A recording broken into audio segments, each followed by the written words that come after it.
the current period is 80 team members, and the prior period was 100 team members. That's 80%.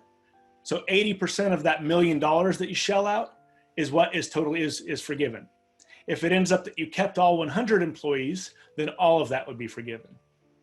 But if your headcount drops more than 25%, then you lose all forgiveness. So in that case, in that example, if you went from 100 team members down to 60, even though you paid $1 million out during that 8-week period, the full loan would still have to be paid back.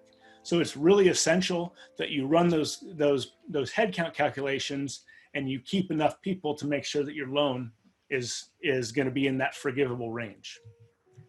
And then they recently just had some new guidance, as this is changing all the time. So now the lenders are actively working on these loans.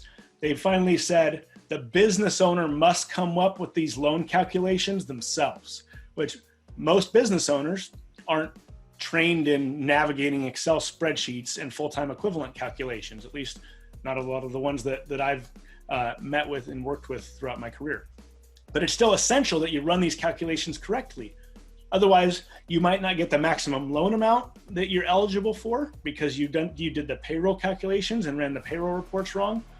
Or even more important, let's say you planned on having all that forgiven and you didn't plan out your expense timing correctly, or you laid off too many people during the forgiveness period, and then all of a sudden you're stuck paying it back, and then you went into massive debt to keep your team on. Either of those scenarios are not good scenarios. So a couple other key planning items is that generally speaking, so we've run these numbers across many of our clients that have come to us and said, hey, I'm looking at maybe needing to lay these people off. We're not open, we can't operate, I need to lay some team members off. And then they've given us different rounds of scenarios, or what would happen if we kept everyone but got this loan. So across pretty much every scenario we saw, the numbers worked in favor of keeping your entire team when compared to laying off everyone right now and not taking the loan.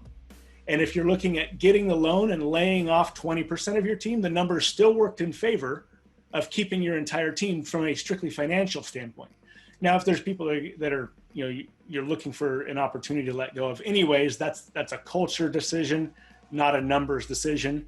But in general, the numbers work out in favor of keeping your entire team. And then another common question that has come up is, if I have $50,000 of payroll and my lease is $100,000, can I get this loan? And now I've got free rent for a couple months. They came out and said, no, you can't do that. Everyone's going to be applying for these loans. So we want to make sure the goal of this is to keep people across the country employed. So at least 75% of your total expenses within this forgiveness period must be paid on payroll, used for payroll expenses, not rent or utilities. So that's a key factor in there when you're planning out your calculations on the forgiveness period of the loan.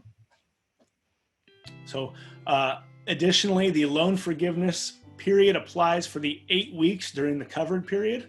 Now that covered period ends June 30th, which means if you get your loan dispersed after May 5th, it's possible that you won't enjoy that full 8 weeks. You'll only have 6 weeks worth of payroll, or 4 weeks or 5 weeks, depending on when that loan is funded. So it's important when you're doing your planning that you get it in as early as possible. Now, I have a feeling, because there's some talks, and I'll show you on the next slide, that there's more stimulus coming. So my hunch is that they're going to extend this covered period so that it's a full 8 weeks, no matter when you get the loan dispersed. But that's what it is right now. And so everybody listening understands at the most simple level, the government's done something actually intelligent here, which is if everybody who owns a business, and your biggest expenses for most people are obviously those you employ and your physical facilities.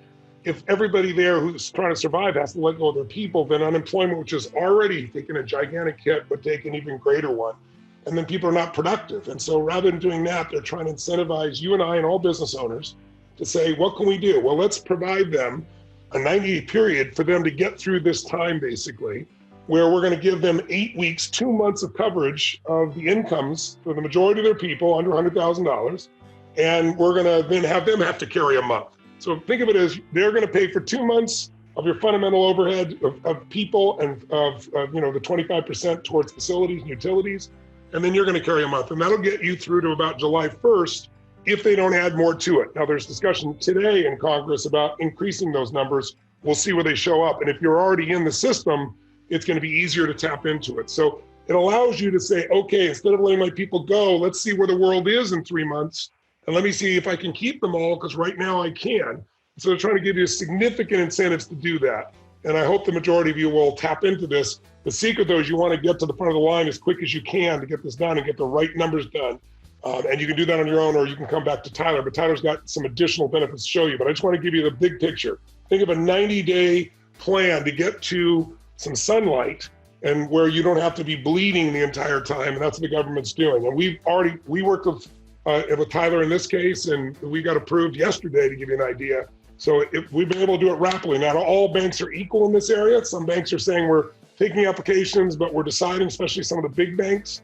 So you want to get some advice on banks that are working. So City National, I know, for example, has been moving rapidly. That's the one we went with, but you'll have to do your homework, or if you work with Tyler, he can tell you some of the banks that he's working with as well.